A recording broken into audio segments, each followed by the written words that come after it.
Welcome back to the NatWest Business Show. I'm your host, Angelica Bell, and I am over the moon to have Gynelle Leon here with me to share her inspiring business journey. Now, Gynelle is the founder of Prick London, the city's first cacti and succulent boutique before it moved solely online. Now, described as a much-needed new face in the world of horticulture, passionate advocate of the natural world, and a dedicated entrepreneur in every aspect, we couldn't be happier to have her on the podcast. And if you want to hear about building a punchy brand and making waves in a more traditional industry, you are in the right place. So welcome, Gynelle.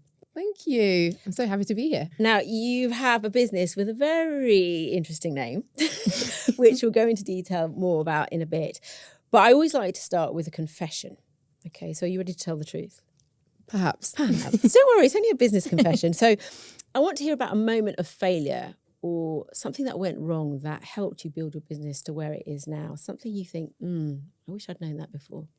Yeah, I think if I'm going to say confession, I'm going to share something that not that many people know. So when I registered the company to begin with, it's always traded as Prick, but the actual limited company name, every time I say it, you'll be like, yeah. I registered the company as Prick Me Baby One More Time Limited, and I traded as Prick.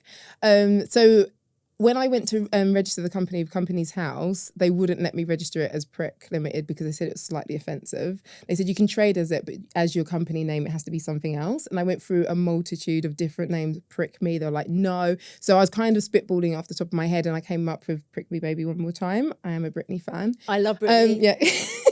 So I was like, Britney. Perfect. So it's all fun and games. But then when you're actually a legitimate company and you're having to like register your your phone line and they're asking you your business name, or you're working with suppliers and they're having to make out an invoice to Prick Me Baby One More Time, I realized it wasn't too serious.